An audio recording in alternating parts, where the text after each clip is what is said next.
তৃণমূল সাংসদ জুন মালিয়ার উপস্থিতিতে পঞ্চায়েত সমিতি স্থায়ী সমিতি গঠন করল বিজেপি, আর তাতেই শুরু হলো জোর তরজা। তাহলে কি বিরোধীদের অভিযোগ সঠিক? সাংসদ জুন মালিয়া দাঁড়িয়ে থেকে বিজেপিকে কিভাবে ফায়দা করে দিলেন?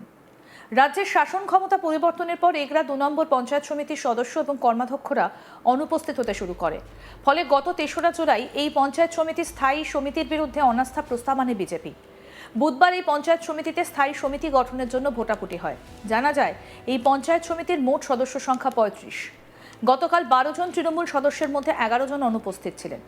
এই পরিস্থিতিতে ভোটাভুটিতে অংশ নেন মেদিনীপুরের তৃণমূল সাংসদ জুন মালিয়া, এগরার বিধায়ক দিব্যেন্দু অধিকারী, কাঁথির সাংসদ সৌমেন্দু অধিকারী।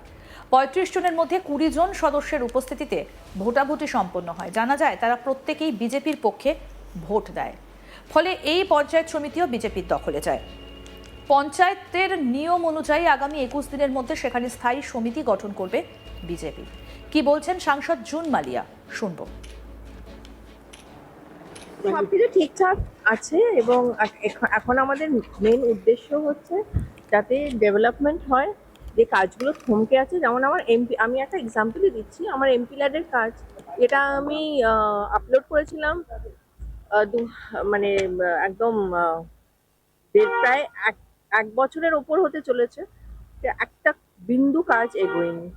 তো এবার আশা করি এগুলো হবে না, আর সেই জন্যই আজকের এই মিটিং।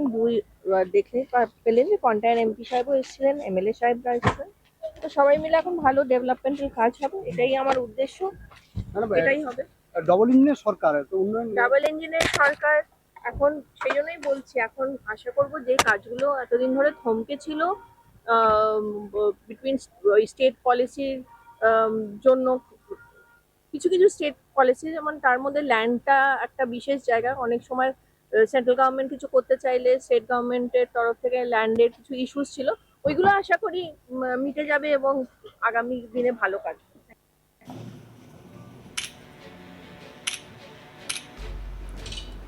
এ বিষয়ে এগরার বিধায়ক দিব্যেন্দু অধিকারী বলেন, সিচুয়েশন অনুযায়ী অনাস্থা প্রস্তাব গৃহীত হয়েছিল। পঞ্চায়েত নিয়ম মেনে আগামী দিনে সমস্ত স্থায়ী সমিতি নতুন করে গঠন হবে। তবে তৃণমূল সাংসদ জুন মালিয়ার উপস্থিতি প্রসঙ্গে প্রশ্ন করা হলে কিছুটা অস্বস্তি প্রকাশ করেন। দিব্যেন্দুর দাবি, আমি শুধুমাত্র একজন সাংসদের উপস্থিতি লক্ষ্য করেছি। তবে নির্বাচন কমিশনার এখনো পর্যন্ত স্বীকৃতি দেননি ঋতব্রত তৃণমূল নাকি মমতা তৃণমূল। এখনো পর্যন্ত ৪ থেকে ৫ জন নিজেদেরকে তৃণমূলের বলে দাবি করছেন।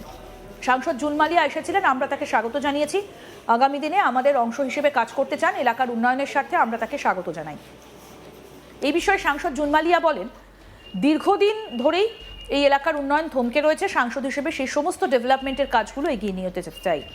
তাই আজকের এই মিটিংয়ে উপস্থিত হয়েছি এবং আশা করছি থমকে থাকা সমস্ত কাজ এবার শুরু করতে পারবে এবং এলাকার ডেভেলপমেন্টকে আরও এগিয়ে নিয়ে যেতে পারবো। কি বলছেন বিজেপির বিধায়ক দিব্যেন্দু অধিকারী, শুনবো এবার। পঞ্চায়েত সমিতি স্থায়ী সমিতির বিরুদ্ধে আমরা অনাস্থা এনেছিলাম। আজকে অনাস্থার নিয়ম অনুযায়ী মহকুমা শাসক প্রেসক্রাইব অথরিটি তিনি বিডিওকে পাওয়ার ডেলিগেট করেছিলেন, বিডিও মিটিং ডেকেছিলেন, সে মর্মে আমরা উপস্থিত ছিলাম।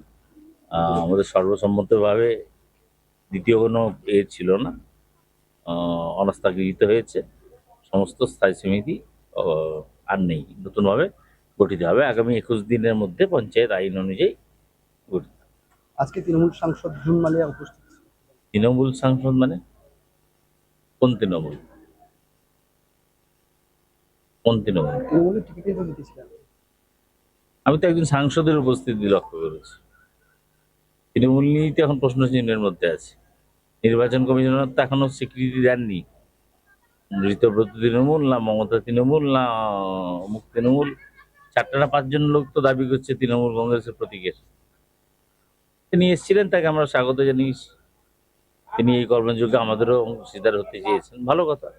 আগামী দিনে এলাকার সাংসদ হিসেবে তারা আরো সাহায্য চাইবে। জুন মালিয়া বলছেন যে উন্নয়নের ডেভেলপ ভালো করে হবে এবং ডবল ইঞ্জিনের সরকার। তার কথা তিনি বলেছেন, আমার ফিলিংসটা তাই। এটা তারা অনুভূতি হয়ে তার অনুভূতিতে এসছে, আর আমার অনুভূতিতেও তাই। ডবল ইঞ্জিন সরকারের যে বাস্তবতা হয়, মানুষ যে উন্নয়ন পায়, তার এটা প্রকৃষ্ট উদাহরণ। এটা একটা অন্যতম। এখানে কাঁথির সাংসদও ছিলেন, তিনি পদাধিকার বলে এখানকার পঞ্চায়েত সমিতির সদস্য, তিনিও ছিলেন। অতএব এখানে নতুন করে বলার কিছু নেই। বলছি আগামী দিনে কি এগরা 1 পঞ্চায়েত সমিতির অনাস্থা আসবে? কি হবে না হয়েছে তো আগামী দিন বলবে। আমি এখন থেকে ভবিষ্যৎ দোষ নেই। এই যে আজকে বলতে পারি আজকের আবার সতর্কবার্তা আছে, সন্ধ্যার পরে বৃষ্টি হতে পারে আর নাও হতে পারে। সতর্কবার্তাই হয়। অন্য কাজ নিয়ে বেশি চিন্তা করুন। পঞ্চায়েত সমিতি আর রাজ্য সরকার আর কেন্দ্র সরকার নিয়ে আপনাদের ভাবিত হওয়ার বেশি চিন্তার কারণ নেই। পঞ্চায়েত সমিতির সহসভাপতি শীতাংশু জানা কি বলছেন শুনবো। সরকার চেঞ্জ, তারপরে অলরেডি আমরা সংখ্যাগরিষ্ঠতা পাই এবং সেটা যদিও একটু দেরি হলো, তাহলে এটা হওয়ারই ছিল। কেন বিগত প্রথম আমরা 1 বছর আমরা স্থায়ী সমিতি গঠন করেছিলাম, তারপরে এমপি সাহেব আমাদের দিলীপবাবু ছিলেন, উনি এখানে এই সিটটা হেরে যাওয়ার পরে স্থায়ী সমিতি ওনারা গঠন করেন।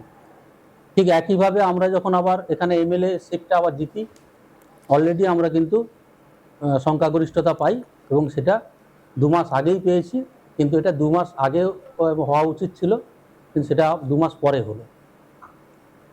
তো এই পঞ্চায়েত সমিতি 2023-এর নির্বাচনে 24টা আসনের মধ্যে 12 বিজেপি এবং 12 তৃণমূল কংগ্রেস পায়। তো আজকের সমীকরণটা কি হলো? আজকের সমীকরণ 20 এবং তাদের যে যারা মেম্বার ছিলেন তারা কেউ আজকে উপস্থিত ছিলেন না। যদিও আজকে মেম্বার হিসাবে আমাদের এমপি সাহেব, এমপি ম্যাডাম ছিলেন, জুনমালিয়া ম্যাডাম ছিলেন এবং পঞ্চায়েত সমিতিরও একজন সদস্যা ছিলেন যিনারা তৃণমূলের টিকিটে জিতেছিলেন।